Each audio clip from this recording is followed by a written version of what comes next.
3 thrones stood empty in the great hall of Valdros. 3 crowns. 3 kings who had waged wars against each other for decades. Yet tonight, they knelt before the same woman.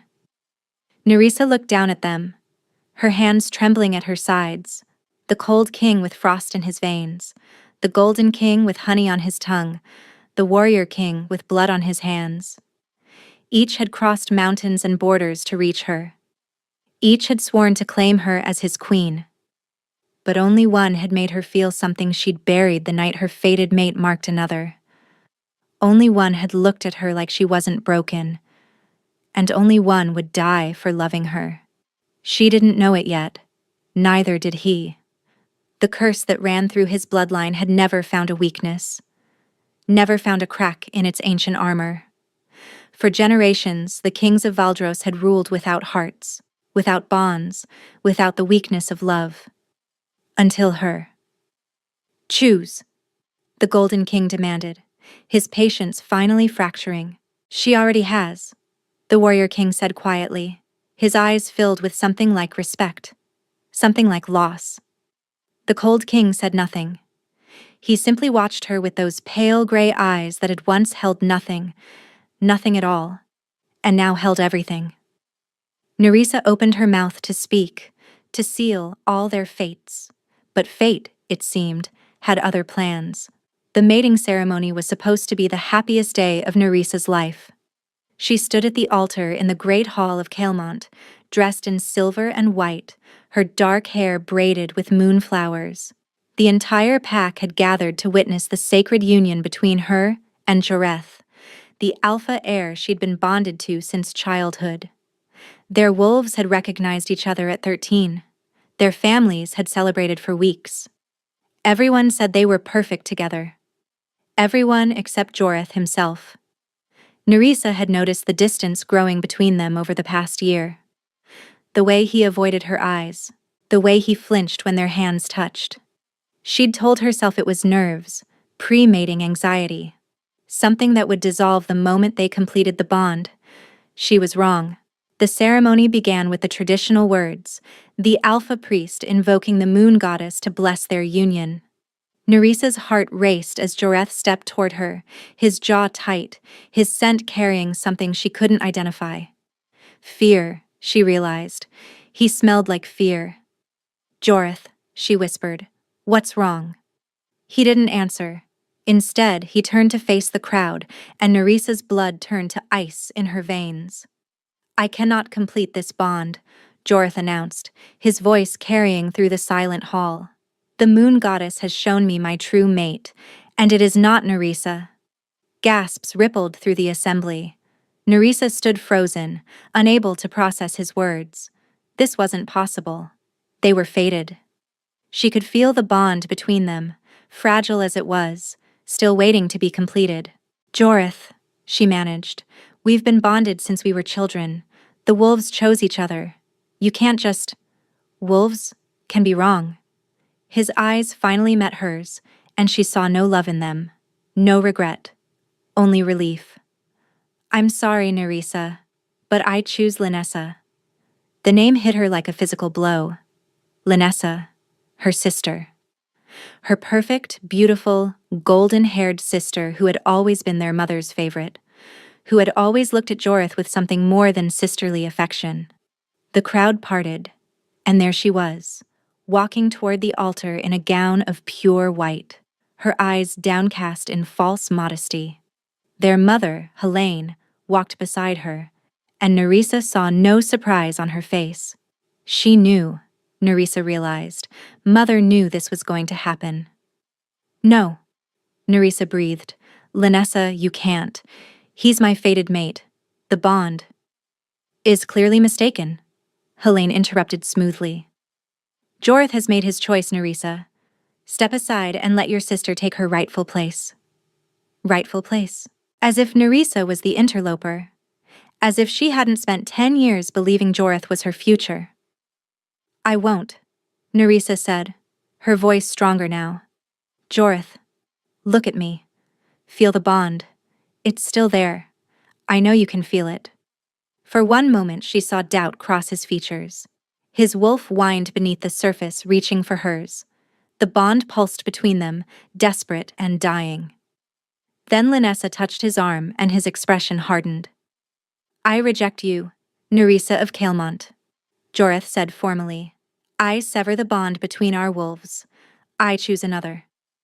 The pain was instantaneous. Nerissa doubled over as the bond snapped, as something vital inside her tore apart. She heard herself scream but couldn't stop it. Her wolf howled in agony, clawing at her insides, trying to hold on to something that was already gone. Through tear-blurred vision, she watched Joreth turn to Linessa, watched him tilt her head back, watched his fangs descend. And then, he marked her. The claiming bite that should have been Nerissa's, given to her sister, in front of everyone she'd ever known. She collapsed to her knees, the broken bond bleeding inside her like an open wound. The whispers started immediately. "Poor thing. How humiliating. Always knew something was wrong with her. Imagine being rejected for your own sister." Nerissa wanted to die, wanted the ground to open up and swallow her whole, wanted to run and never stop running. But then the great doors of the hall burst open. 3 scents hit her simultaneously. Power like she'd never felt before. 3 distinct signatures that made every wolf in the room drop their heads in instinctive submission. Nerissa forced herself to look up. 3 men stood in the doorway. 3 alphas whose presence eclipsed everything else in the room, including her pain. The first was golden, beautiful, dressed in silks that cost more than Kaelmont's entire treasury. He smiled like a man who had never been denied anything. The second was massive, scarred, wearing battle leathers and carrying a sword at his hip. His expression was unreadable, but his eyes were sharp. The third was cold. That was the only word for him. Pale blonde hair, gray eyes like frozen lakes, a face carved from winter itself.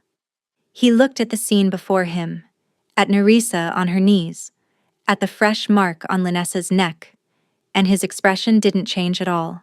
"We heard there was a mating ceremony tonight," the Golden One said, his voice smooth as silk. "It seems we've arrived just in time." "Who are you?"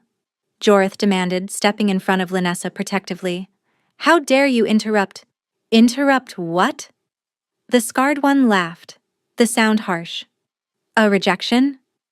We've saved this woman from witnessing more of your cowardice." "You don't understand," Helene interjected quickly. "This was the Moon Goddess's will. Joreth was meant for Linessa, not..." "The Moon Goddess." The Cold One finally spoke, and his voice silenced every other sound in the hall. "Did not send us here for your younger daughter." Nerissa's breath caught. All 3 of them turned to look at her. 3 Alpha Kings. 3 of the most powerful wolves on the continent. Looking at her. "We came for Nerissa," the Golden One said softly. "And we're not leaving without her." The hall erupted into chaos, but Nerissa barely heard it. She was still on her knees, still bleeding internally from the severed bond, still trying to comprehend what was happening. 3 Alpha Kings. She recognized them now. Every wolf child learned their names, their territories, their legends. King Aurelian of Salanthus, the Golden King. Ruler of the wealthiest kingdom in the realm, known for his charm, his cunning, and his collection of beautiful things. King Gidrin of Kethrin, the warrior king. Commander of the largest army, victor of 100 battles, scarred by wars he'd won through sheer brutality. King Thiran of Valdros, the Cold King, the most mysterious of the 3. His kingdom lay in the frozen north, and rumors said he'd never smiled, never laughed, never shown a single human emotion in his 30 years of life. And they had come for her. "This is absurd," Helene sputtered. "Nerissa is bond broken. She's worthless as a mate now. Why would any king want—" "Careful," Gidrin interrupted, his hand moving to his sword. "You speak of the woman we've traveled weeks to claim. Choose your next words wisely." Helene paled and fell silent. Aurelian stepped forward, extending a hand to Nerissa. "My lady, Allow me to help you rise. You shouldn't be kneeling before anyone, least of all the man who just proved himself unworthy of you. His touch was warm, almost too warm. Nerissa let him pull her to her feet, her legs unsteady. I don't understand, she managed. Why would you want me? You could have anyone. Princesses, noble daughters, women who aren't. She swallowed hard. Broken. Broken, Thyrin repeated. It was only one word, but something in his tone made her look at him. His gray eyes were fixed on her face with an intensity that made her skin prickle. You believe yourself broken, he said flatly, because a lesser wolf couldn't recognize your worth. With respect, Your Majesty, Jorith cut in, his voice shaking but defiant. Nerissa has no special worth. She's ordinary. Her wolf is weak. Her bloodline is unremarkable. I rejected her because... We did not ask for your opinion, Thyrin said, and the temperature in the hall dropped several degrees. Actual frost began forming on the windows. Nor do we require it. You had your chance. You chose poorly. That is no longer our concern. Jorith's face went white, but he wisely said nothing more. My lady Nerissa, Aurelian said smoothly, drawing her attention back to him. I'll be direct. I want you as my queen. Solanthus has wealth beyond measure, comfort beyond imagining. You would want for nothing. Every luxury, every pleasure, and every revenge you could dream of. I would lay them at your feet. Revenge, Nerissa repeated quietly. Aurelian smiled. Imagine returning here in a year, draped in gold, wearing my crown. Imagine your sister's face when she sees what you've become. Wouldn't that be satisfying? It would. Nerissa couldn't deny the dark appeal of it, but something in his smile made her uneasy. It was too practiced, too perfect. And you? She turned to Gidrin. What do you offer? The warrior king met her eyes directly. No games, no manipulation. I offer you respect, Nerissa.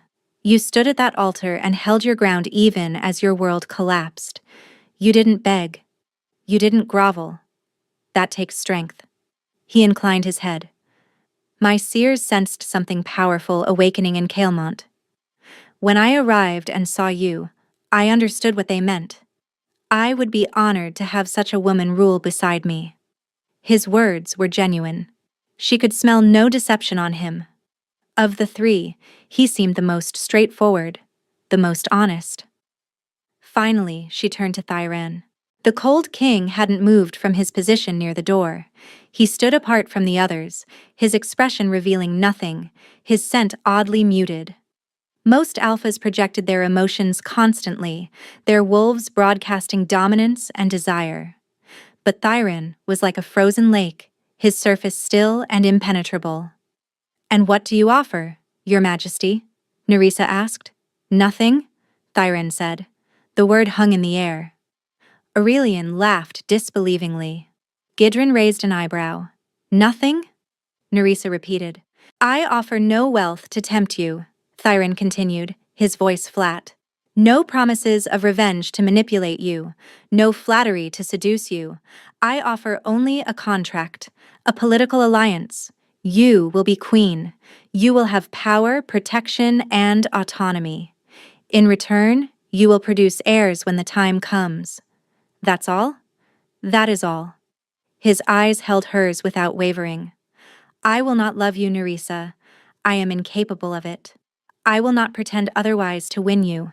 If you come with me, you will have a husband who expects nothing from your heart and demands nothing of your emotions. You will be free. Free. The word echoed through her shattered soul. No love, no bond, no risk of being rejected again, because there would be nothing to reject. Just a cold, practical arrangement with a man who couldn't hurt her because he couldn't feel anything at all. It should have sounded terrible. It should have horrified her. Instead, it sounded like mercy. Why? Nerissa whispered. Why do any of you want me? The truth. Aurelian opened his mouth, but Thyrin spoke first. Because you are more than you know. he said simply. And we are not the fools your former mate is. Silence stretched through the hall. Nerissa looked at her mother, whose face was twisted with fury and something else. Fear. Why would her mother be afraid? She looked at Linessa, still bearing Jorith's fresh mark, her expression smug but uncertain. She looked at Jorith himself, who couldn't meet her eyes. And then she looked at the 3 kings who had traveled across kingdoms to claim a woman everyone else considered worthless. I choose King Theron of Valdros, Nerissa said. Aurelian's smile vanished. Gidron nodded slowly, accepting her decision with grace. And Thyron? Theron's expression didn't change at all, but a shadow crossed those frozen eyes. Something she couldn't name. Then we leave tonight, he said. There's nothing for you here. He was right. There was nothing left for her in Kael'mont. Nothing but pain and humiliation and a family that had betrayed her. As she walked toward the cold king, her mother's voice rang out behind her. Nerissa, wait. You don't know what you're doing. You don't know what he is. What his bloodline carries. Nerissa paused but didn't turn around. Whatever he is, she said quietly. He came for me when you were ready to watch me be destroyed. That's all I need to know. She walked out of the great hall without looking back, but her mother's words followed her into the cold night air. What his bloodline carries. What did that mean? And why did the cold king's scent carry no emotion at all? The journey to Valdros took 7 days. 7 days of traveling through increasingly frozen landscapes, of watching the green give way to white, of feeling the temperature drop degree by degree. 7 days of riding beside a king who spoke perhaps a dozen words total, whose presence beside her was like sitting next to a glacier. Theron's personal guard surrounded them, silent men and women whose loyalty was evident in every movement. They watched Nerissa with curiosity but not hostility, which was more than she'd expected. On the 3rd night, camped in a forest of ice-covered pines, Nerissa finally gathered the courage to approach Theron, where he sat alone by the fire. His pale eyes reflected the flames, but he didn't seem to feel its warmth. "May I sit?" she asked. He gestured to the space beside him without speaking. Nerissa settled onto the frozen log, pulling her furs tighter. Even bundled in the warmest clothing his servants had provided, she was cold. But Theron wore only a thin shirt, open at the collar, as if the temperature meant nothing to him. "You don't feel it," she said. "The cold." "No." "Is that part of your bloodline? What my mother mentioned?" For a long moment, Theron didn't answer. The fire crackled between them, casting shadows across his angular features. "My bloodline is cursed," he said finally. "Every king of Valdros has carried it for 12 generations. We are born without the ability to feel." Nerissa frowned. Without the ability to feel cold? Without the ability to feel anything? He turned those gray eyes on her, and she shivered at their emptiness. Emotion, warmth, connection, the mate bond that other wolves take for granted. We cannot experience any of it. We are, as your kind would say, heartless.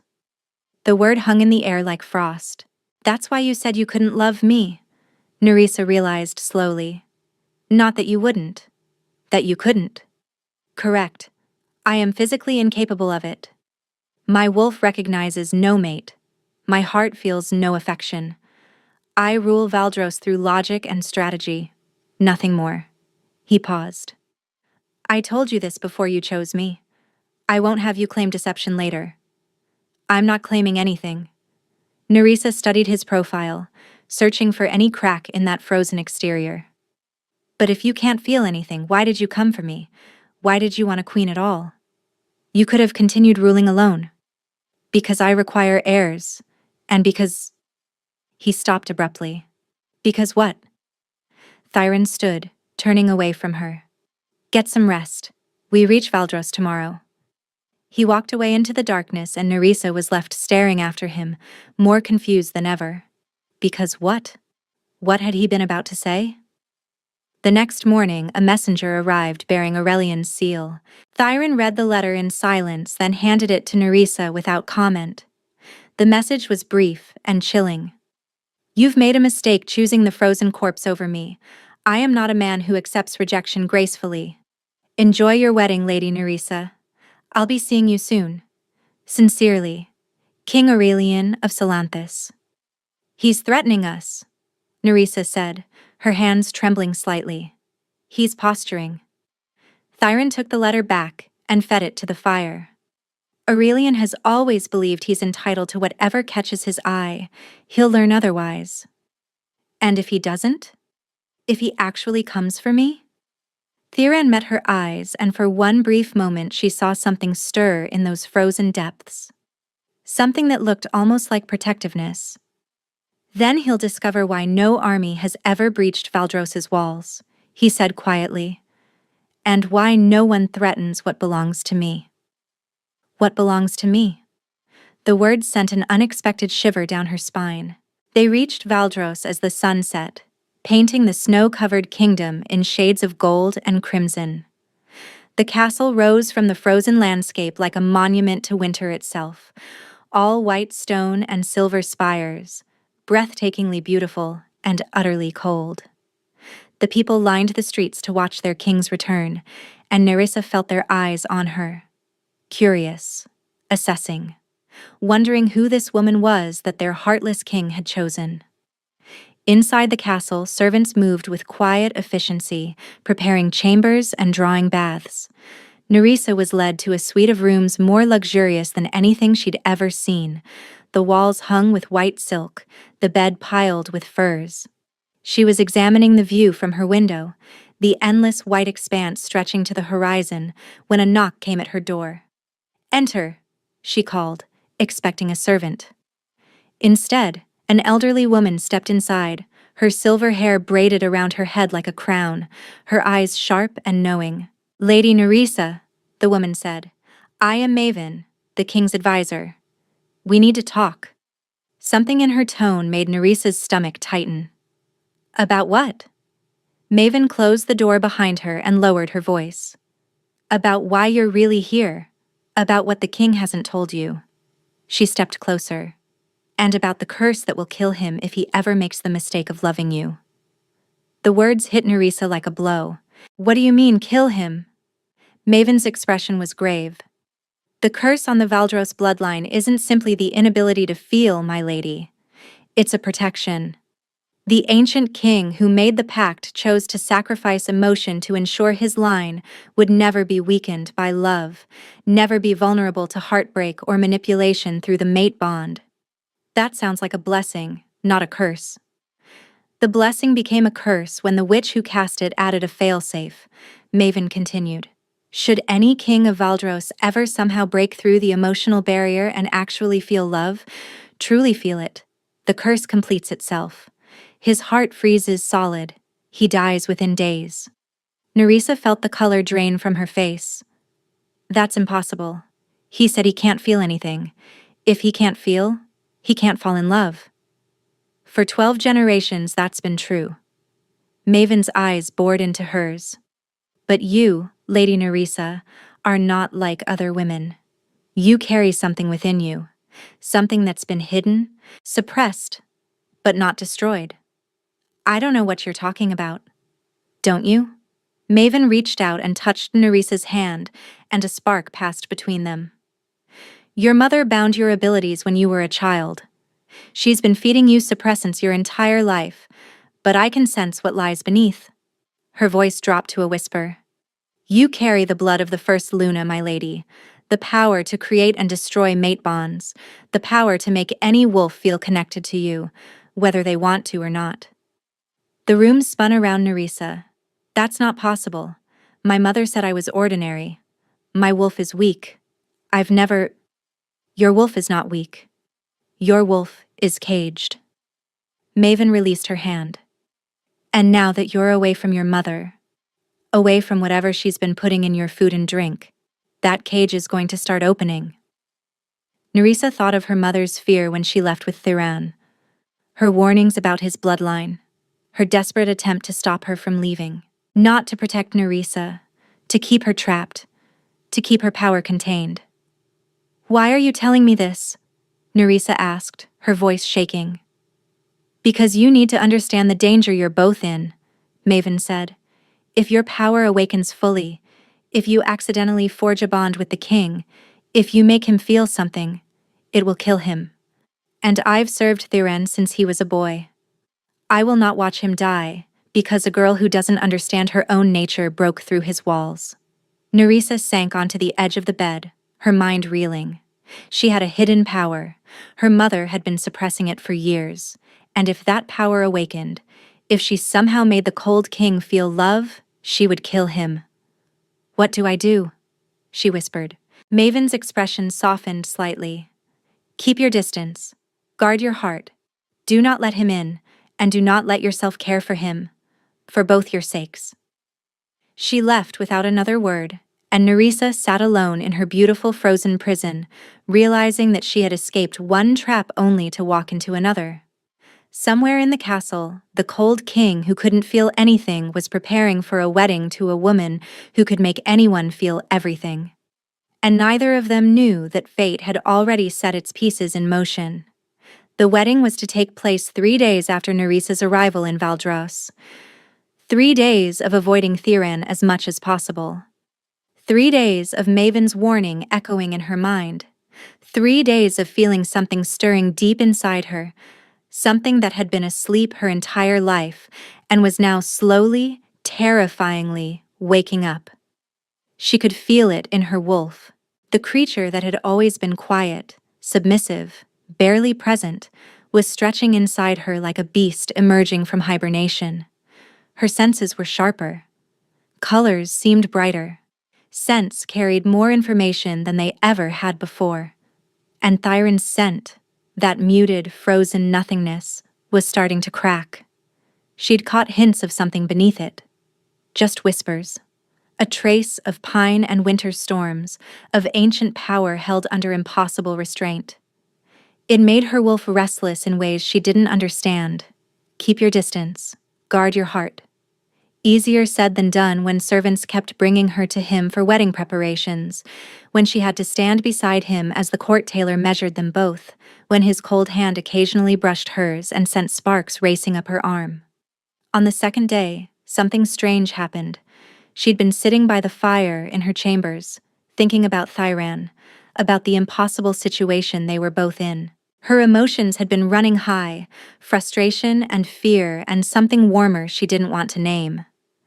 The flames in the hearth suddenly surged, leaping twice their normal height before settling back down. Nerissa stared at the fire, her pulse quickening. Had she done that? Was this part of her awakening power?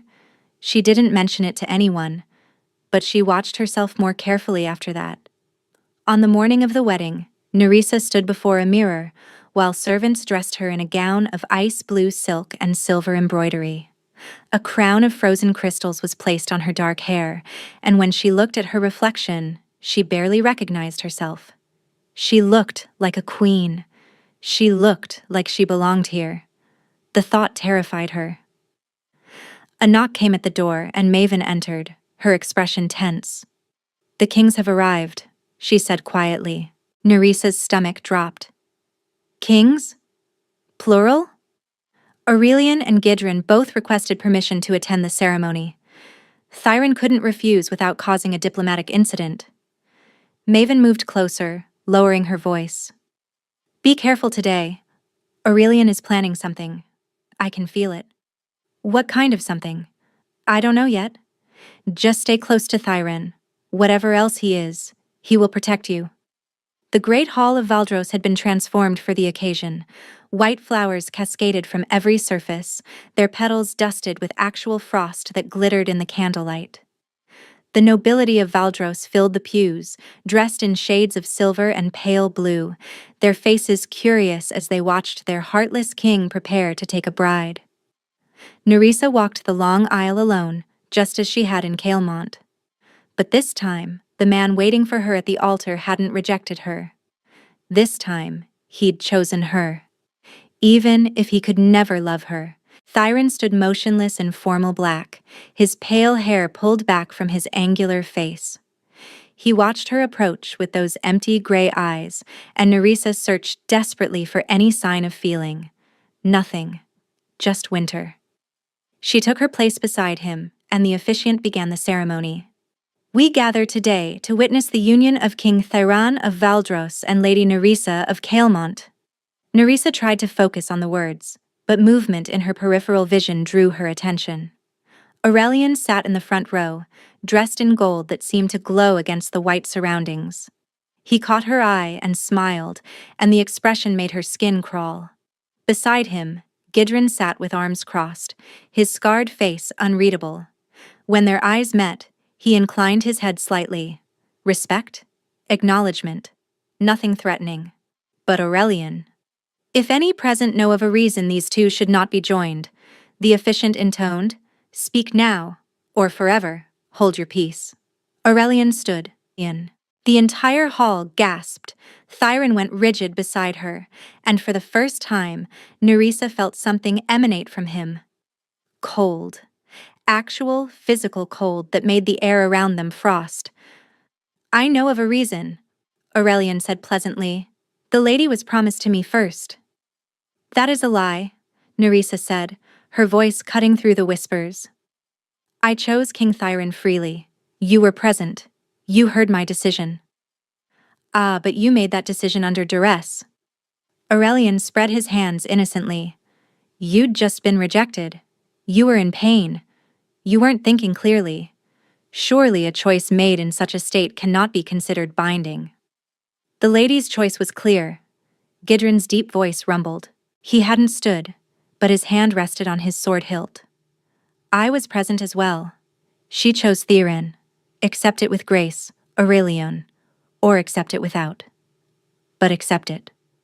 Aurelian's smile didn't waver, but something dangerous glinted in his eyes. I'm simply concerned for the lady's well-being. Does she know what she's marrying? Does she understand the curse that runs through Valdros's bloodline? The whispers intensified. The nobles of Valdros exchanged uncomfortable glances. Enough. Thyran's voice was quiet, but it silenced everyone instantly. The temperature dropped further, frost creeping across the floor, climbing the walls. You were permitted to attend as a courtesy. If you cannot conduct yourself appropriately, you will be removed. Removed? Aurelian laughed. By whom? Your frozen guards? Your emotionless soldiers? He turned to address the crowd. This man cannot feel, cannot love, cannot even experience basic human connection. And you're going to let him claim this woman? Trap her in a marriage as cold as his heart? I chose this marriage, Nerissa said firmly. She stepped forward, placing herself between Aurelian and Thyran. I chose it knowing exactly what it was, and I would choose it again over any alternative you could offer. Aurelian's expression finally cracked, rage bleeding through the golden facade. You'll regret that, little wolf. When you're freezing in his bed, wishing for warmth he can never give you, you'll remember that I offered you everything. You offered me a cage lined with silk, Nerissa replied. He offered me honesty. I know which I prefer. For a long moment, Aurelian simply stared at her. Then he smoothed his features back into that practiced smile. Very well. Enjoy your Ice King, Lady Nerissa. He swept toward the doors, pausing at the threshold. But remember, winter doesn't last forever, and I am very, very patient. The doors closed behind him, and the hall erupted into nervous chatter. Continue, Thyran commanded, and the officiant scrambled to obey. The rest of the ceremony passed in a blur. Vows were exchanged, rings placed on fingers. When Thyran's hand closed around hers to slide on the band of white gold, she gasped at the cold of his skin. But beneath that cold, just for an instant, she felt something else. A pulse of heat. A flicker of something that shouldn't exist. She looked up at him sharply, but his face revealed nothing. You may now claim your bride, the officiant announced. Unlike human weddings, wolf ceremonies ended with a claiming bite, a mark that would bind them together. But that would require Thyran to bite her neck, to taste her blood, to forge a connection that could trigger exactly what Maven had warned against. Nerissa's pulse raced. What would they do? The whole court was watching. Thiren solved the problem by taking her hand and lifting it to his lips. He pressed a cold kiss to her knuckles, then turned her wrist and let his lips brush her pulse point. The touch sent electricity racing through her entire body. Her wolf surged forward with a sound that was almost a howl, straining toward him. Heat rose in her chest, and for a terrifying moment she thought she saw steam rise where his cold lips met her warm skin. No, no, no, no. She yanked her hand back, breathing hard. Thiren's eyes met hers, and for one terrifying moment, she saw something shift in his expression, something that looked almost like confusion. "The claiming will be completed in private," he announced to the crowd, "as is traditional for Valdros kings." The nobles nodded, accepting this. But Nerissa saw Maven in the crowd, her face pale with fear. What just happened? That touch, that simple brush of lips against skin, had awakened something. She could feel her power stirring, reaching, trying to forge a connection with the man beside her. And she could have sworn, just for an instant, that he felt it too. The feast afterward was a blur of faces and congratulations. Nerissa smiled until her cheeks ached, accepted well wishes from nobles whose names she immediately forgot. Thiren sat beside her, silent and cold, but she noticed his hand occasionally moving to his chest, as if something there was bothering him. As the night wore on, and the guests grew drunk on winter wine, Gidrin approached their table. He bowed formally to Thiren, then turned to Nerissa. "My lady, I wanted to offer my congratulations in person." His scarred face softened slightly. "You made the right choice. Thiren is many things, but he is honorable. He will protect you." "Thank you, King Gidrin." He glanced at Thiren, something unreadable passing between the two men. "Take care of her, Thiren. She's stronger than she knows. My seers weren't wrong about that." He paused, his voice dropping. "And when she realizes what she truly is, when that power fully wakes, well, I hope I'm there to see it." He walked away before Nerissa could ask what he meant. "What did he mean by that?" she asked Thiren quietly. "What I truly am?" Thiren's jaw tightened almost imperceptibly. Gidrin sees more than most. It's why he's survived so many battles. He stood, offering his hand. "Come. It's time. Time. For the wedding night. For the private claiming that the court expected." Nerissa took his cold hand and let him lead her from the hall, hyper-aware of every eye following them. She was married to the cold king now, and something inside her was waking up that could destroy them both. The king's chambers were larger than Nerissa's entire family home in Kaelmont. A massive bed dominated the center of the room, draped in white furs and silver silks. A fire roared in the hearth, but it did nothing to warm the space. The cold here came from the walls themselves, from the stones that had absorbed centuries of Valdros winters, or perhaps from the man who stood with his back to her, staring into the flames. Thiren had removed his formal jacket. In just his white shirt she could see the tension in his shoulders, the rigid line of his spine. He looked like a man preparing for battle, not a wedding night. "We should discuss expectations," he said without turning around. "Expectations?" "The court believes we will complete the claiming tonight. That I will bite you, mark you, forge a bond." He finally turned to face her, and his expression was carefully blank. "I will not do that." Relief, and something that felt uncomfortably like disappointment warred in Nerissa's chest. "Because of your curse. If you mark me, if you form a bond—" "I cannot form a bond. I told you this. My wolf recognizes no mate." He moved toward her slowly, and despite his words, there was something almost predatory in his gait. "But the claiming bite would create a physical connection. My blood mixed with yours. Your scent permanently altered to carry mine.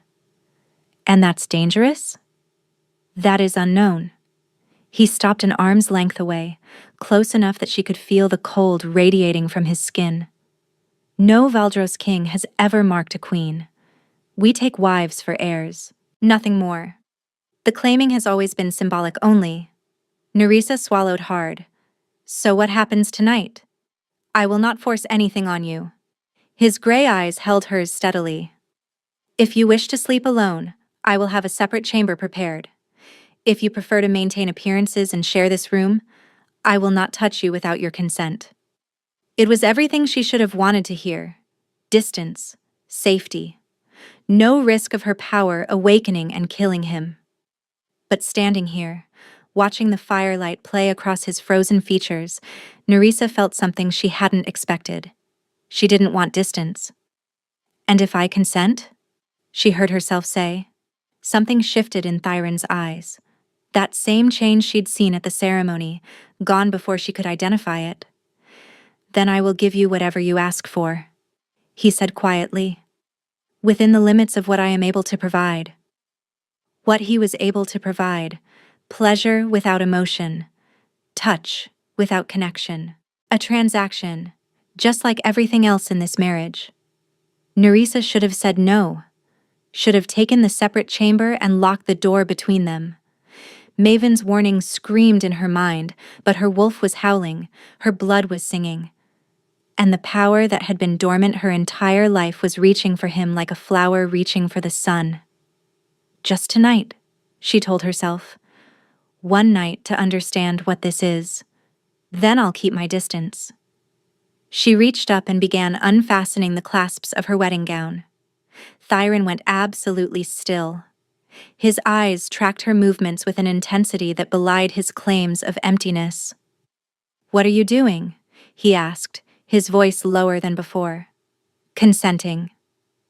The gown slipped from her shoulders, pooling at her feet in a whisper of silk. She stood before him in nothing but a thin shift, her skin pebbling in the cold air. You said you would give me whatever I asked for. I did. Then I'm asking. She stepped closer, close enough to feel the winter that lived in his bones. Show me what you can provide. For a long, suspended moment, Thyron didn't move. His expression remained frozen, his body rigid with control.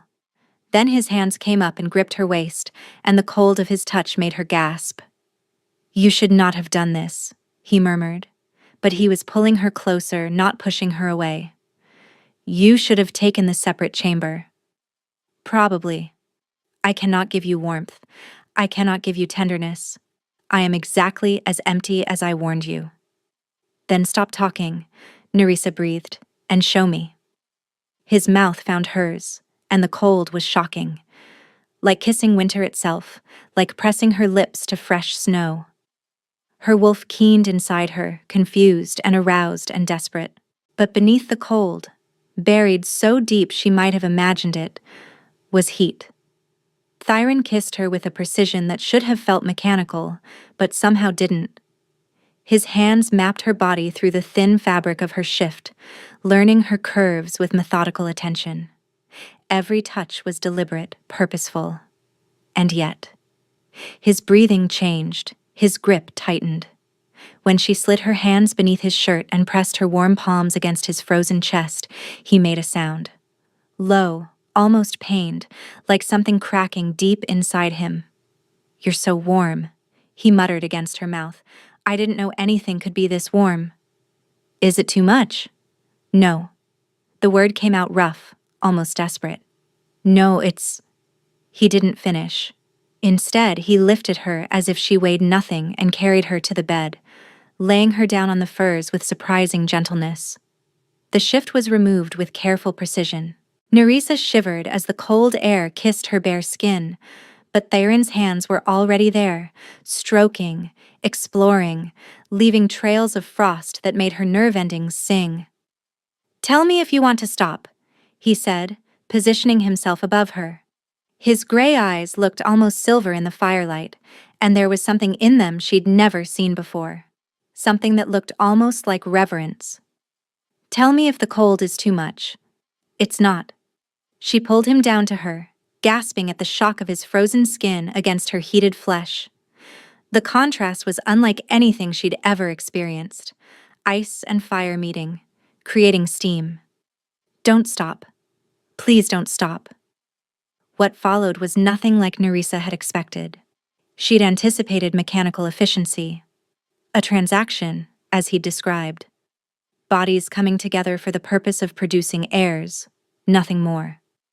But Thyron touched her like she was precious, like she was the first warm thing he'd ever encountered, and he couldn't quite believe she was real. His cold hands traced every inch of her skin with something that felt alarmingly like wonder. When they finally came together, the sensation overwhelmed every thought. The cold inside her, filling her, should have been unbearable. Instead, it was completion, like two halves of something whole finally meeting. Her wolf surged forward with a howl of recognition. No, no, this wasn't supposed to happen. But Nerissa couldn't stop it. Couldn't stop the power rising inside her like a tide. Couldn't stop the connection forming between them. Invisible threads weaving around their souls, binding them together. Thyron felt it too. His eyes went wide, his body freezing above her. "What is this?" he gasped. "What's happening?" "I don't know." But she did know. This was exactly what Maven had warned her about. Her Luna bloodline awakening. Her power reaching out to forge a bond with the man inside her body. The threads tightened, solidified, and for one brilliant, terrible moment Nerissa felt everything Thyron felt. Nothing. Vast, echoing emptiness. A void where emotions should have been. The curse that had stolen his ability to feel, to connect, to love. But beneath that, nothing. Something woke. Something small and fragile and fighting desperately to be born. Something that felt like warmth. Then Thyron tore himself away. He stumbled back from the bed, his chest heaving, one hand pressed against his heart. Frost was spreading across his skin, climbing his arms, creeping up his neck. "What did you do?" His voice was different, no longer flat and empty. There was something in it now. Fear, confusion, pain. "What did you do to me?" "I didn't mean to." Nerissa sat up, pulling the furs around her. "Thyron, I'm sorry. I didn't know it would... I felt something." He stared at his hands like they belonged to a stranger. "For a moment I felt... warm. I've never..." He looked at her, and his eyes were wild. "That's not possible. The curse is absolute. I cannot feel. I cannot..." He doubled over suddenly, a groan escaping his lips. The frost on his skin spread further, climbing toward his face. "Thyron!" Nerissa scrambled from the bed, rushing toward him. "What's happening?" "Stay back." He held up a hand, and she felt the cold radiating from him intensify. "Don't touch me. If you touch me again, if this happens again..." "If what happens again?" He met her eyes, and what she saw there made her stomach plummet. Terror. Pure, absolute terror, from a man who shouldn't be able to feel fear. "The curse is activating," he whispered. "I felt something, and now it's punishing me." He pressed his hand harder against his chest. "My heart. Something's wrong with my heart." "Maven told me." Nerissa's voice shook. "She told me that if you ever felt love, truly felt it, the curse would freeze your heart. That you would die." Thyron stared at her. "She told you," he repeated slowly. "Before the wedding." "Yes." "And you still chose to..." He gestured at the bed. "You still let this happen?" "I didn't think I could actually make you feel anything. You said you were incapable of it." "I was." The frost had reached his jaw now, creeping toward his cheeks. "Until you..." Nerissa reached for him instinctively, but he flinched away. "Don't." His voice was strained. "The further away you are, the less I feel. The less I feel, the slower the curse progresses." He forced himself to straighten, though she could see it cost him. "I need to think. I need to understand what's happening. You..." He swallowed hard. "You stay here. I'll have Maven attend to you." "Thyron!" "Don't follow me." He walked out of the chamber, Frost trailing in his wake, leaving Nerissa alone in the ruined wedding bed. She'd done exactly what Maven warned her not to do. She'd made the Cold King feel. And now, he was dying because of it. 3 weeks passed. 3 weeks of Nerissa staying in her chambers. 3 weeks of seeing Thiran only at formal dinners where they sat at opposite ends of a long table. 3 weeks of feeling the fragile bond between them stretching thinner and thinner. The frost on his skin hadn't progressed beyond his jaw since that night. But it hadn't receded either. It stayed there, a constant reminder of what she'd done, visible to everyone in the court. The whispers were vicious. "She's killing him. The bond-broken girl brought her curse here. She should be sent away before it's too late." Nerissa heard them all. She couldn't blame them. They weren't wrong. Maven visited her daily, running tests, asking questions about her power and how it had manifested. The old woman was convinced that understanding Nerissa's abilities was the key to everything. "Your Luna bloodline is stronger than anything I've sensed in generations," Maven said on the 15th day. The first Luna could forge mate bonds between any wolves she chose. She could also sever them. "I've already severed one bond involuntarily," Nerissa said bitterly. "That's what ended my engagement." Jorith felt the mate bond snapping, and he assumed the moon goddess was telling him I wasn't his true mate. But it was me. I rejected him before he rejected me, and I didn't even know it. "Which means you have the power to do it deliberately." Maven's eyes were intense. "If you could learn to control your abilities, you could sever the bond that's forming between you and Thiran. You could save him. Or I could kill him faster by trying and failing. That's a possibility." Maven didn't sugarcoat it. "But doing nothing is killing him too. Slowly, yes, but inevitably. The curse has tasted emotion now. It won't rest until it's finished." Nerissa stared out the window at the frozen landscape. Somewhere in the castle, Thiran was suffering because of her. Because she hadn't been able to control herself. Because one night in his arms had been worth more to her than his life. No, that wasn't true. "I need to see him," she said. "That's not advisable." "I don't care what's advisable." Nerissa turned to face Maven. "I've spent 3 weeks hiding like a coward while he's out there with frost creeping toward his heart. I can't save him from a distance. I need to understand what happened between us. I need to learn how to control this power, and I can't do any of that locked in this room." Maven studied her for a long moment. Then she sighed. "He takes dinner alone in his study most nights. He won't come to the hall anymore because he doesn't want the court to see how much the frost has spread." "It's spreading?" "When he's alone, when there are no distractions, he thinks about you." Maven's voice was gentle. "And when he thinks about you, he feels something. And when he feels something, the curse progresses." "Yes." Nerissa's throat tightened. He was thinking about her. Despite everything, despite the danger, despite 3 weeks of distance, she still affected him. "Because he cares," her wolf whispered. "He's starting to care about us." That night, Nerissa made her way to Thiran's study. The guards let her pass without question. She was still technically their queen, even if she was also apparently their king's executioner. She found him at his desk, surrounded by documents, his face illuminated by candlelight. The frost had spread further than she'd realized. It covered his entire jaw now, creeping up his cheeks toward his eyes. He looked beautiful and dying. "I told you to stay away," he said without looking up. "I know." Nerissa closed the door behind her. "I've never been very good at following orders." A ghost of something that might have been amusement crossed his features. It was more expression than she'd seen from him in weeks. "You're making it worse," he said quietly. "Every time you're near me, I feel something. And every time I feel something, the frost grows." "Then why haven't you sent me away?" Nerissa moved closer, settling into the chair across from his desk. "If my presence is killing you, why keep me in the castle?" Thiran finally looked at her, and her breath caught at what she saw in his eyes. They weren't empty anymore. They were full of something she couldn't name, something that looked like pain and wonder and fear all tangled together. "Because I don't want you to leave," he said simply. "And wanting things is new for me. I find I'm unwilling to give it up, even if it kills me." Neresa's heart cracked. "That's the most selfish thing you've ever said." "I know.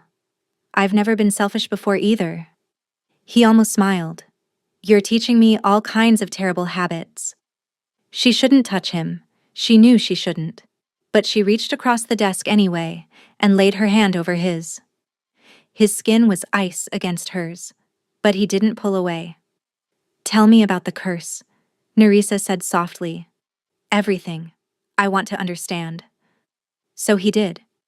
He told her about his ancestor, King Verith, who had watched his father destroyed by a mate who betrayed him, who had seen how love made wolves weak, vulnerable, easy to manipulate, who had sought out a dark witch and made a bargain, remove his ability to feel, and make that protection hereditary. The witch agreed, Thyron said, but she added a clause Verith didn't anticipate.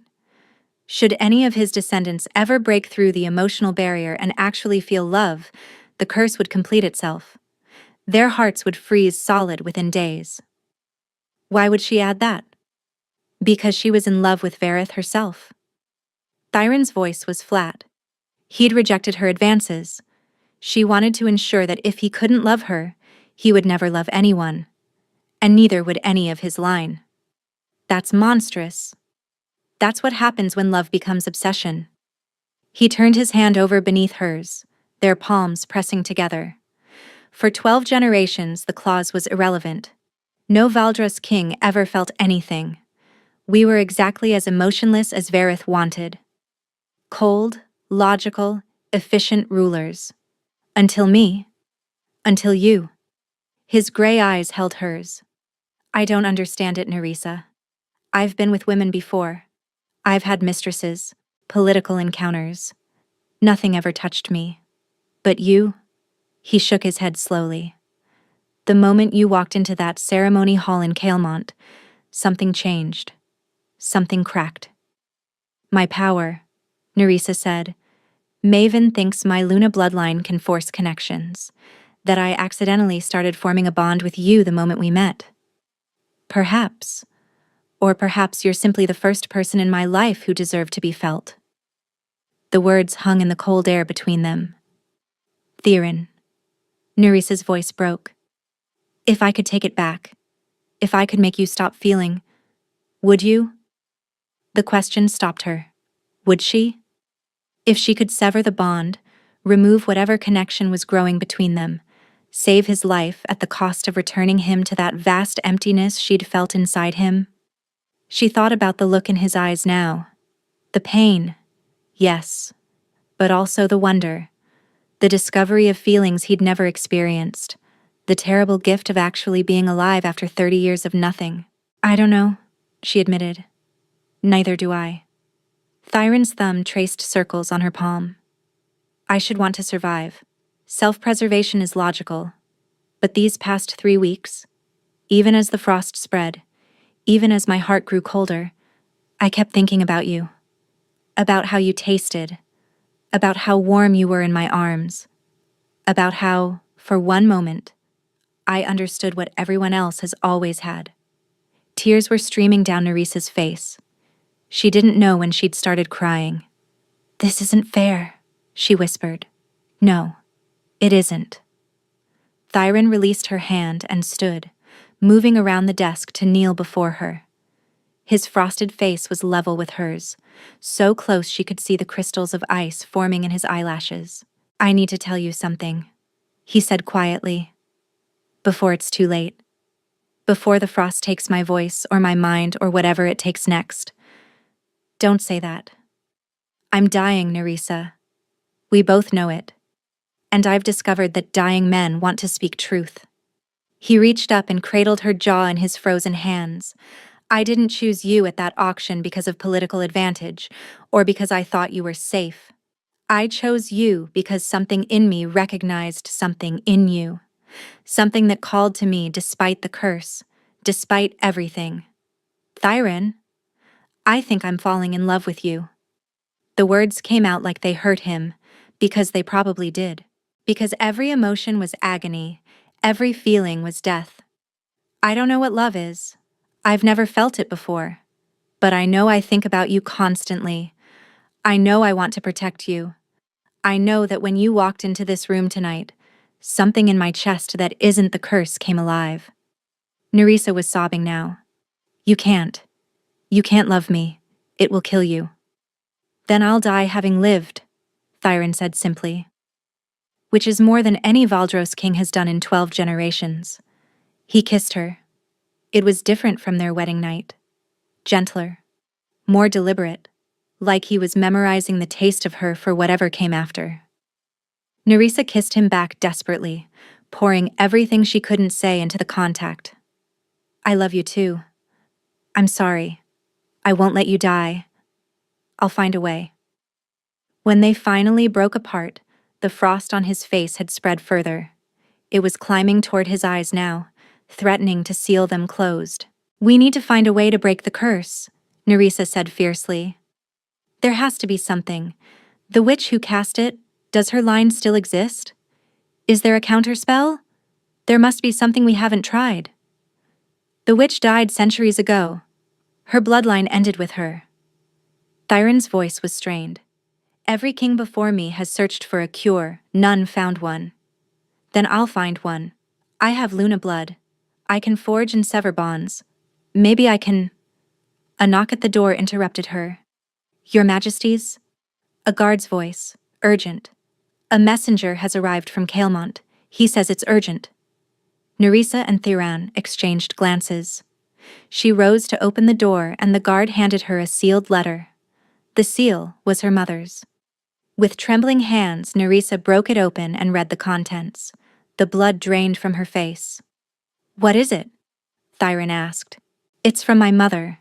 Nerissa's voice was hollow.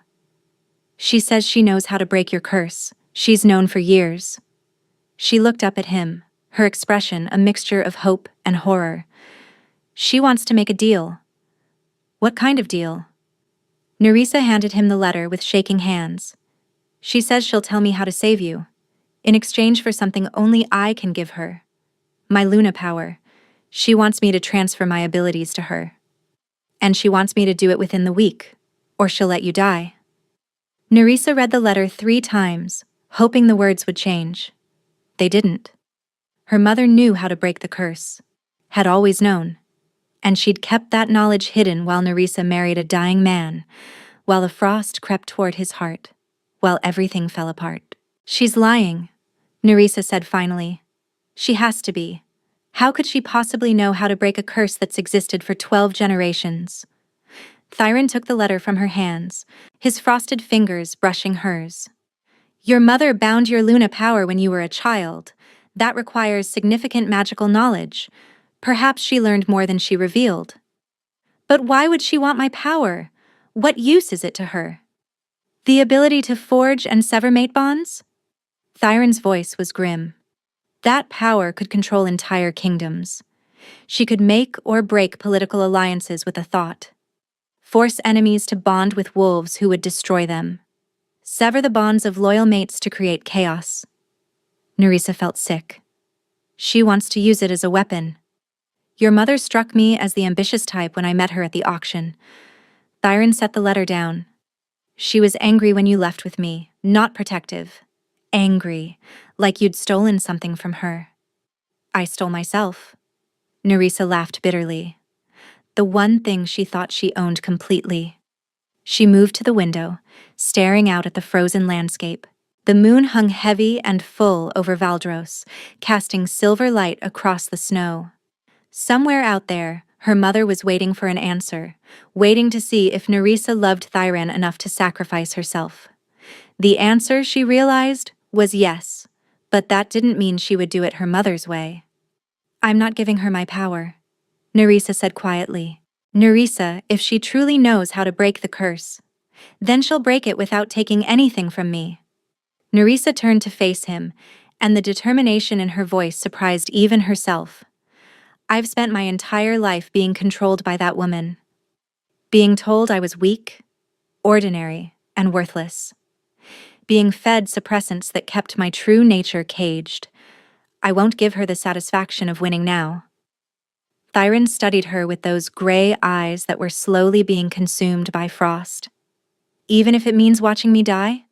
You're not going to die. Nerissa crossed to him, taking his frozen hands in hers despite the cold that bit into her skin. I'm going to save you, not by giving away my power, but by using it.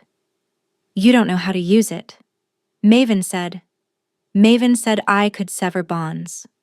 Nerissa's grip tightened. She said the first Luna could forge and destroy connections at will. If I can learn to control it, I can sever the bond between us. I can remove whatever connection is making you feel things. I can... No. The word was quiet but absolute. Nerissa blinked. What? I said no. Thyrin pulled his hands from hers, stepping back. I don't want you to sever the bond. Thyrin, it's killing you. I know. His voice cracked on the words. I know it's killing me. I can feel my heart slowing. I can feel the cold spreading deeper every day. But I also feel you, Nerissa. For the first time in my life, I feel something real. Something worth having. It's not worth your life. That's not your decision to make. He moved toward her, and despite everything, despite the frost claiming his face and the death creeping toward his heart, he smiled. It was small, uncertain, like a muscle that had forgotten how to work. But it was real. I love you, he said simply. I didn't know I was capable of it, but I do. And I would rather die feeling this than live another century feeling nothing. Nerissa's tears came hot and fast, melting against her cheeks. You can't ask me to let you die. You can't ask me to live with that. I'm not asking you to let me die. I'm asking you not to take away the best thing that's ever happened to me. He tilted her chin up to meet his eyes. Find another way. Break the curse, not the bond. And if you can't... He pressed his forehead against hers. Then let me go knowing I lived. Really lived. Even if it was only for a few weeks.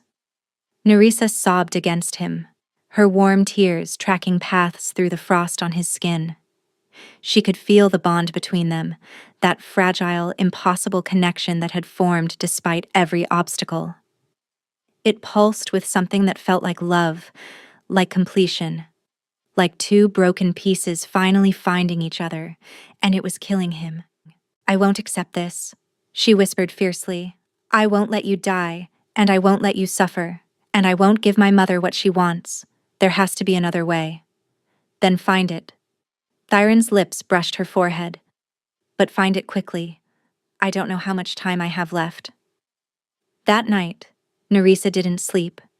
She sat in the castle library surrounded by ancient texts, searching desperately for any mention of the Valdros curse, any hint of how it might be broken. Maven sat across from her, equally exhausted, equally determined. The witch who cast the curse was named Selveth, Maven said, turning pages in a crumbling book. She was one of the most powerful dark practitioners of her era. When King Varith rejected her, she became obsessed with ensuring no one in his line would ever experience love. Obsession born of heartbreak. Nerissa laughed bitterly. She loved him so much that she cursed 12 generations of his descendants. That's not love. That's madness. Love and madness often wear the same face. Maven paused, her finger hovering over a passage. Wait, this mentions something interesting. Nerissa leaned forward. What? The curse was designed to prevent Valdros kings from forming natural mate bonds. Their wolves were essentially neutered emotionally, but Selveth couldn't completely remove the capacity for connection without killing them outright. Maven's eyes widened. She had to leave a crack, a possibility, in case she ever changed her mind and wanted to undo what she'd done. A failsafe? Of sorts. The curse can only be broken by... Maven trailed off, her face going pale. By what? Nerissa demanded. Maven, tell me. By a love strong enough to survive it. Maven looked up at her. The curse feeds on emotion. It's designed to freeze the heart the moment love takes root. But if the love is stronger than the curse, if it burns hot enough to melt the ice faster than it can spread, then the curse breaks. Theoretically. Maven's voice was heavy with doubt. But no love has ever been strong enough. 12 generations of Valdros kings, and none of them ever felt deeply enough to challenge the curse. The few who started to feel simply died. Neresa's mind raced. But those kings didn't have someone with Luna blood trying to bond with them. They didn't have someone capable of forging connections that shouldn't exist. I'm suggesting that I don't sever the bond. Nerissa stood abruptly, her chair scraping against the stone floor. I strengthen it. I pour everything I have into the connection between us. I make Thyrin feel so much, so deeply, that the love burns through the curse before the curse can freeze his heart. Maven stared at her. That's suicide. For both of you. If you're wrong, if the love isn't strong enough, you'll be bonded to him when he dies. The backlash could kill you too. Then I'll die knowing I tried. Neresa's voice was steady. That's more than I would have had if my mother had sold me into slavery. More than I would have had if Jorith had completed our bond and trapped me in a loveless marriage. Thyrin gave me a choice when no one else would. Now I'm choosing him. Before Maven could respond, the library doors burst open. A guard stumbled in, his face white with terror. Your Majesty, the king. He's collapsed. Nerissa ran. She found Thyrin in his study, unconscious on the floor, frost covering his entire body now. His skin was blue, his lips nearly black, and when she pressed her hand against his chest, she could barely feel his heartbeat. No. She gathered him in her arms, ignoring the cold that bit into her skin. No, you can't. You promised me time. You promised me— His eyes fluttered open, barely, just slits of gray in a frozen face. Nerissa. Her name came out as a breath, a whisper. I dreamed of you. Stay with me. She was sobbing, her tears falling onto his frozen cheeks.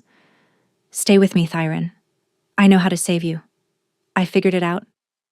I just need you to hold on. The curse. His voice was fading. It's finishing.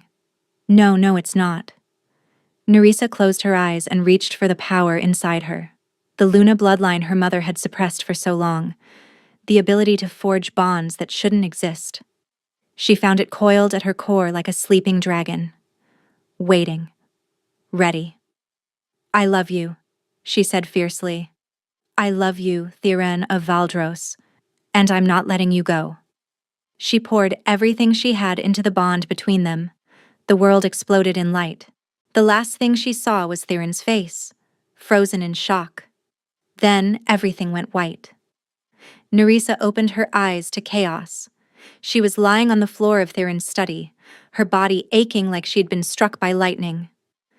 The bond between her and Thyrin blazed in her chest, brighter and stronger than anything she'd ever felt. But something was wrong. Thyrin lay beside her, still frozen, still barely breathing. The curse hadn't broken. Her desperate attempt to strengthen the bond had done something, had slowed the progression. But it wasn't enough. You foolish girl. A familiar voice cut through the ringing in her ears. Did you really think raw power could overcome a curse that's lasted 12 generations? Nerissa forced herself to sit up. Her mother stood in the doorway of the study, flanked by guards wearing Solanthus gold. Aurelian's guards. The castle gates must have been opened during the chaos of Thyran's collapse. Someone had betrayed them. Mother? Nerissa's voice was hoarse. What are you doing here? Saving you from your own stupidity. Helene stepped into the room, her expression a mixture of contempt and triumph. I told you I knew how to break the curse. I told you what I wanted in return. But you had to be stubborn. You had to try doing it yourself. You're working with Aurelian? Obviously. Helene waved a dismissive hand. Did you think Jorith rejected you on his own? That boy was obsessed with you.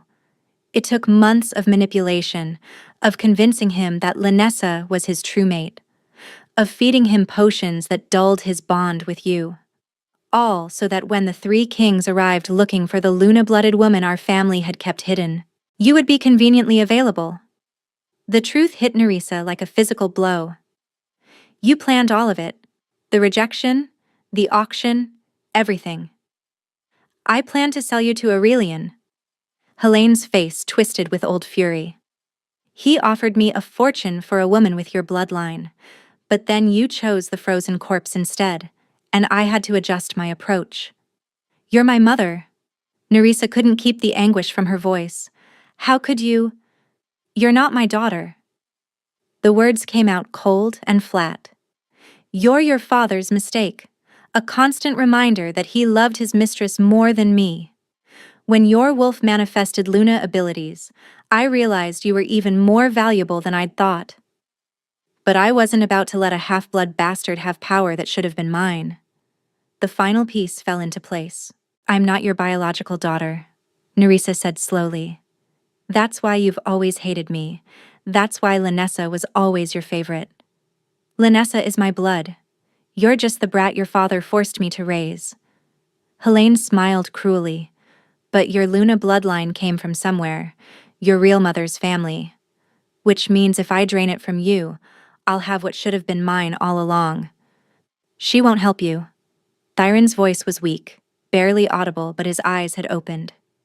Whatever you threaten, whatever you offer, Nerissa won't give you her power. Oh, she will. Helene nodded to Aurelian's guards, because if she doesn't, I'll have her precious cold king executed right here. His guards are loyal, but they're no match for Aurelian's forces. Nerissa looked at Theoran, at the frost consuming his body, at the love still burning in his dying eyes. He'd chosen her when she was nothing. He'd given her freedom when everyone else wanted to cage her. He'd learned to feel, to love, just for her. She couldn't let him die, but she couldn't let her mother win either. How do you know how to break the curse? Nerissa asked quietly. How could you possibly know something that's been lost for 12 generations? Because I've spent 20 years studying bond magic to understand your power. Helene's smile widened. When I researched how to bind your abilities, I learned everything about how bonds work, including how the Valdros curse was constructed, and, more importantly, the key to breaking it. Tell me. Give me your power first. No. Nerissa stood, her legs unsteady but her voice firm. You'll tell me how to break the curse and then you'll leave, or I'll burn this entire castle down around all of us. Fire erupted from her hands. She remembered the flames surging in her chambers days ago, responding to her emotions. Luna Bloodline was about bonds, about connections, about life force itself, and when pushed far enough, when all that suppressed energy had nowhere else to go, it became destruction. The flames danced around her fingers, golden and hungry. Helene stumbled backward, genuine fear crossing her face for the first time. That's impossible. Your power is about bonds, not... Bonds are energy. Maven's voice came from a side doorway. The old woman had been watching from the shadows, waiting for the right moment to reveal herself. Her expression was grim but satisfied. When you forge or sever a bond, you're manipulating life force itself. Nerissa has been suppressed her entire life.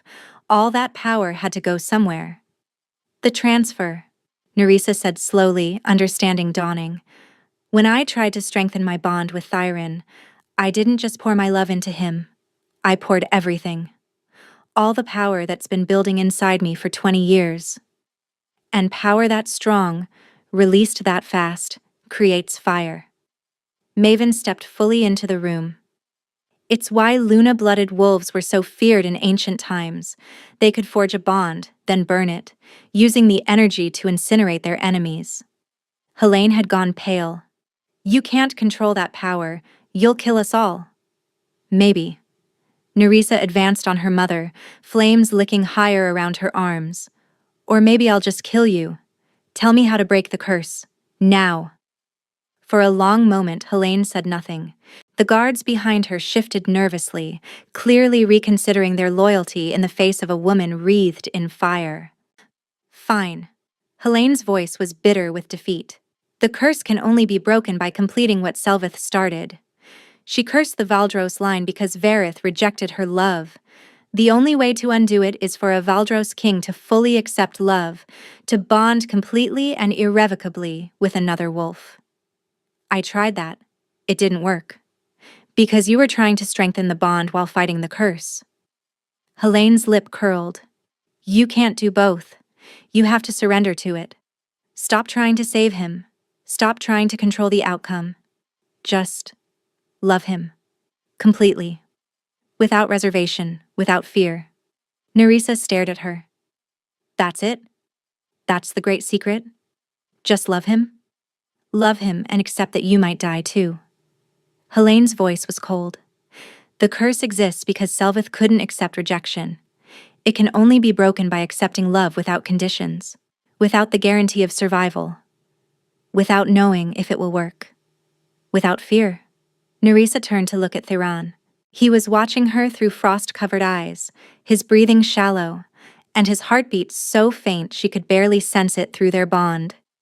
She'd been so afraid of losing him that she hadn't let herself fully feel what she felt. She'd held back, tried to protect herself, tried to find a way to save him without risking everything. But love wasn't safe. Love was terrifying. Love was choosing someone even when you might lose them. She let the fire die. Then she crossed to Thiran and knelt beside him, pulling his frozen body into her arms. I love you, she said softly. Not because you're a king, not because you saved me, not because the bond tells me to. I love you because you're the first person who ever saw me, really saw me. And if loving you means dying with you, then that's what I'll do. She kissed him. The cold was agonizing.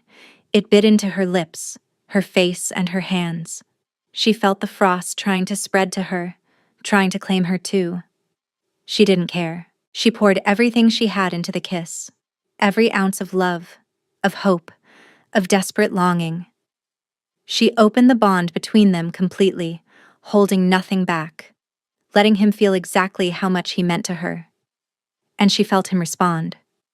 Weak at first, then stronger. His emotions, newly born after a lifetime of nothing, reaching for hers. Fear, wonder, gratitude. And beneath it all, blazing like a sun hidden under ice. Love. The frost began to crack. It started at his lips, where her warmth met his cold. Then it spread, fractures racing across his frozen face, down his neck, across his chest. The ice shattered and fell away, revealing living flesh beneath. His heart began to beat stronger. His lungs filled with air. His arms, no longer frozen, came up to wrap around her. Nerissa. His voice was hoarse but strong. You did it. We did it. She was crying and laughing at the same time. We broke the curse. Behind them, Helene made a sound of fury. This is impossible. The curse was absolute. It was designed to be unbreakable. It was designed to be broken by love. Maven's voice was satisfied. Selveth just never believed anyone in the Valdros line would be capable of it. She underestimated what a cold king could feel when he found the right woman. Thiran rose to his feet, keeping Nerissa close against his side. The frost was completely gone now. His skin was warm, pink with rushing blood, alive in a way it had never been. Guards, he said, his voice carrying the full weight of his authority. Arrest Lady Helene of Caelmont for conspiracy, attempted murder, and treason against the crown of Valdros. His guards, who had been waiting for their king to either die or command them, surged forward.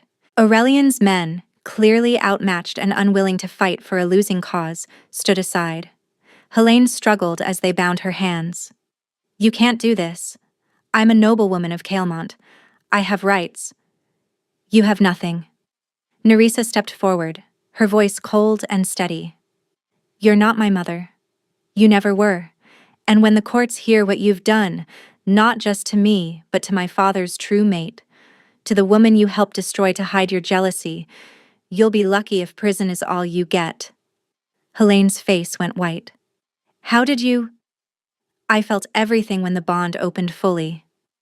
Neresa's eyes were hard. Every secret you've kept, every crime you've committed, including what really happened to the woman my father loved, the woman who gave birth to me before you drove her away and claimed me as your own. The guards dragged Helene away, her screams echoing through the corridors. In the silence that followed, Theron turned to Nerissa and cradled her jaw in his warm hands. "You saved me," he said softly. "You saved me first." She leaned into his touch. "That night in Kalemont when you chose me, you gave me something I'd never had before." "What?" "Hope." He kissed her, and this time there was no cold, no curse, no fear. Just warmth and love and the promise of a future neither of them had dared to imagine. 6 months later, the great hall of Valdros had never been so warm. Spring had come to the frozen kingdom, and with it, changes that no one had thought possible. The eternal winter that had gripped the land for generations was softening, the snow receding, the first flowers pushing through the thawing ground. The curse, it seemed, hadn't just affected the kings. It had frozen the entire kingdom in its grip. And when it broke, everything began to heal. Nerissa stood at the window of the royal chambers, watching the sun set over a landscape of green and gold. Her hand rested on the swell of her belly, where new life was growing. "You're thinking too hard." Theron's arms wrapped around her from behind, pulling her back against his chest. "I can feel it through the bond." She smiled. The bond between them had only grown stronger since the curse broke. They could sense each other's emotions, share thoughts when they concentrated. It was intimate in ways she'd never imagined. "I'm thinking about everything that's changed," she admitted. 6 months ago, I was on my knees watching my fated mate mark my sister. Now I'm Queen of Valdros, carrying the heir to a throne that was cursed for 12 generations. And breaking that curse for every generation to come. Theron pressed a kiss to her temple. "Our children will feel. They'll love. They'll know warmth instead of emptiness. Our children." She turned in his arms, looking up at the face that had once been carved from ice and now smiled freely. "I still can't quite believe it." "Believe it?" He kissed her softly. "You made it real. All of it." A knock at the door interrupted them. Maven entered, her expression lighter than Nerissa had ever seen it. "Your Majesties, you have visitors." Nerissa raised an eyebrow. "Visitors?" The door opened wider and 2 figures stepped through. Gidrin, the warrior king, looked almost uncomfortable in formal clothing instead of battle leathers, and beside him, to Nerissa's shock, Linessa? Her sister's face was thinner than she remembered, her eyes shadowed with grief and guilt.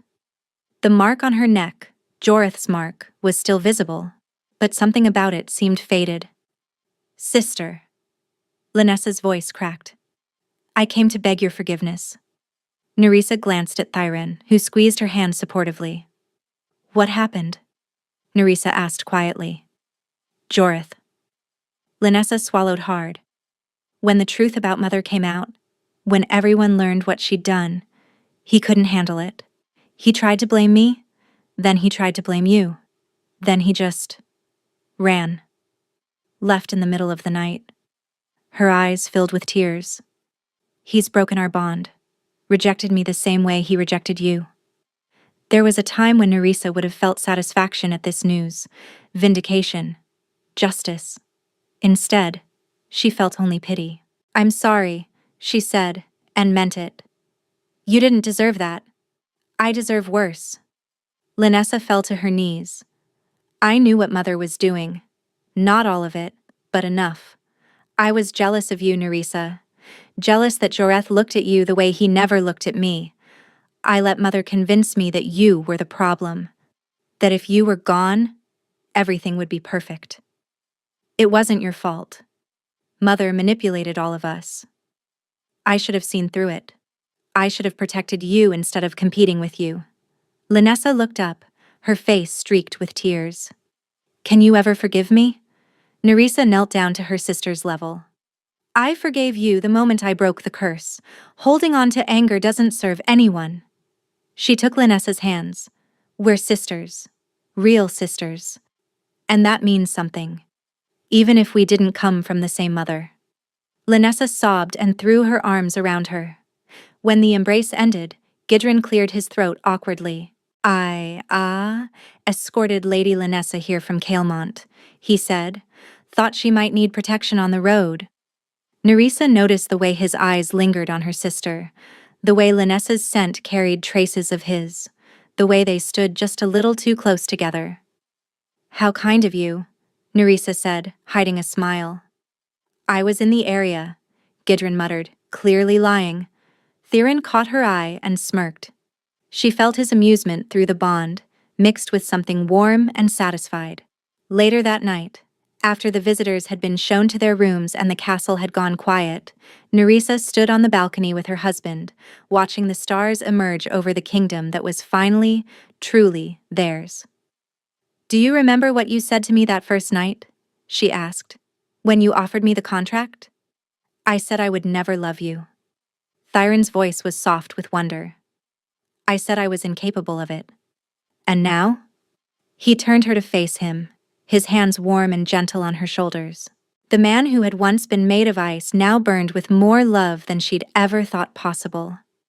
Now I can't imagine existing without you, he said. Every breath I take is for you. Every heartbeat is because of you. You didn't just break my curse, Nerissa. You broke me open and filled me with something I didn't know I was missing. Tears pricked at her eyes. I love you. I love you more. He kissed her forehead, her cheeks, and her lips. I will love you for every day we have together. I will love you with every ounce of feeling I was denied for 30 years. And I will spend the rest of my life making sure you never regret choosing a cold king who didn't know how to be warm. Nerissa laughed through her tears. I chose you because you were cold. I stayed because you learned to be warm. Then stay forever. Forever, she promised. The moon rose over Valdros, silver and full, blessing the king and queen who had broken a 12-generation curse with nothing but love. And in the distance, spring flowers bloomed where eternal winter had once reigned, a reminder that even the coldest hearts could learn to feel, that even the most broken wolves could find their way home. That love, when it was real, when it was true, when it was chosen without fear, could melt any ice, could break any curse, could save anyone. Thank you for listening to this story. If you enjoyed it and want to hear more tales of fated mates, cursed kings, and loves that defy destiny, make sure to subscribe. Drop a comment telling me what you thought. Your words mean more than you know. Until next time.